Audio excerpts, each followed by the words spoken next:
What is up, my beautiful people? Today I wanted to share about some of the things that I've learned from my women's health class because I just finished the last module assignment for it, and I still have the exam to take, which is going to be due in a couple days. But I finished basically all the work for that part, and I wanted to share some things that I've learned and just about women as a collective and about myself as well. Not gonna be sharing a lot of personal stories or anything, but just in relatance of things that I took notice of, and just me wanting to change my life around and change some of my the ways that I live my life and have a healthier lifestyle. I probably will be making an article or another video that goes into more detail about what I've learned, but I just wanted to talk about some of the things that have been on my mind as I've been going through this class. So feast your ears upon my rambling. When I first started the book and I was reading about the history of the women's movements and different time frames of the medical movement and stuff, I realized that we've come such a long way, and I put that on my assignment. But then my teacher was like, we have come a long way as women, but there's still a lot of things that we still need to do. And I'm like, well, what possibly is there that is left for us to do? I mean, I feel like the women get a lot of attention. This is what I thought before. So women get a lot of attention already, and there's already so much things that I feel like men don't even get attention for. That there's so much toxic masculinity and everything that people don't really pay attention to. But I realized that a lot of this stuff is hand in hand, and also that there is a lot of work that the women's movement is still doing and still needs to do, because it's not just about us in the United States where I am, because I don't know who's watching this video, but it's about the global perspective of everything.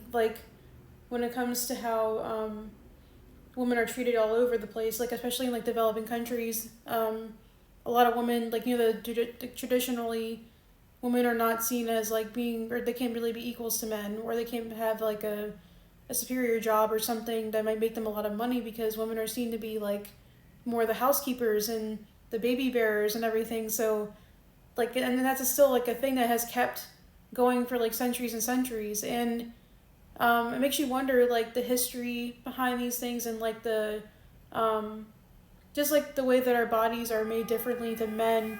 Oh, sorry, that's a train. But our bodies are made differently than men, and we definitely are made to bear children, but there's also still the perspective of that women, I feel should still have a right to being respected and being treated with care. And that also a lot of things do depend on how you think about things, depending on where you grew up, and it really affects how you grow up in the future.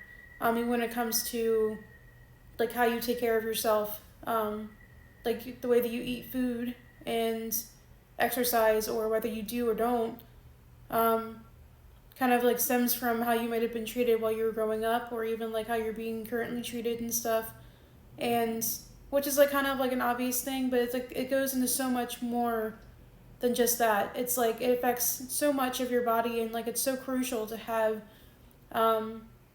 a good system in place to be able to take care of yourself and live a long and virtuous life. Another thing in particular, to go more deeper into the traditional stuff when it comes to religion and background, because I like to talk about religion. It's one of my things.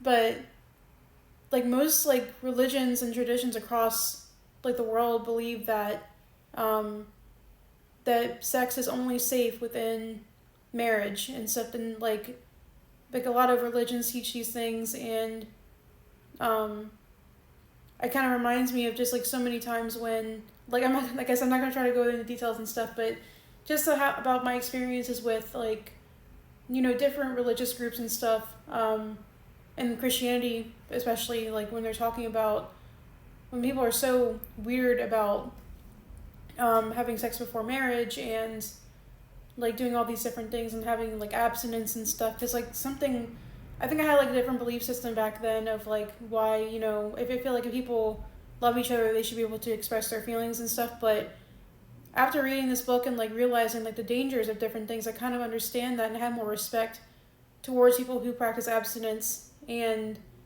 that there's so many like harmful things that can happen if you're not safe when you're having sex, or just like not, practicing like a healthy lifestyle, like I said before. Sorry to get a little weird there. But while like religion and like traditional beliefs can kind of promote that abstinence thing, like it doesn't always like help to be abstinent. And it's important to be able to teach every type of like protection there is, like I guess for option purposes, but also mostly just to protect yourself, because like STDs and STIs can like spread like wildfire, and you don't know who has what sometimes, and it can just really affect not only even like this the most like non-threatening of STIs. If it's not taken care of right away, it can like lead into other really bad issues, and it's just like something you could have been avoided if you just like protected yourself from it in the first place, or even like had in place that that you should probably practice abstinence and just like kind of wait, and kind of test the person that you're with first before you jump into anything with them.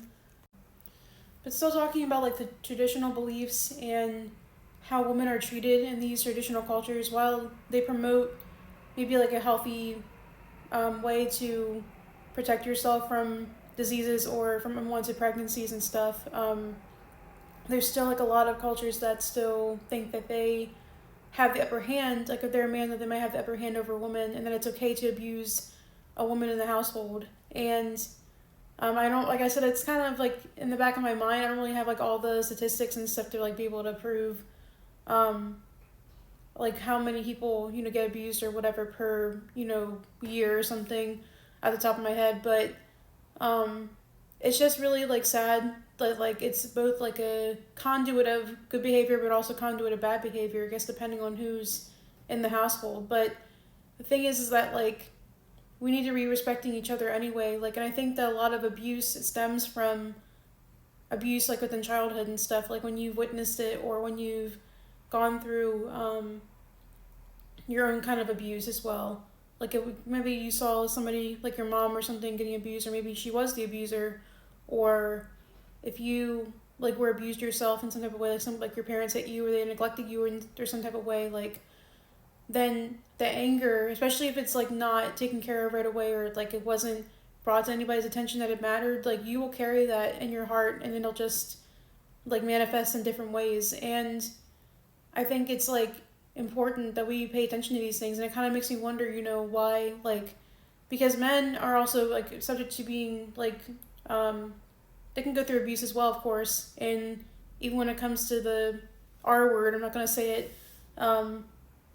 like women can also be coercive to men as well, as much as a woman can be coercive, or a man can be coercive to a woman.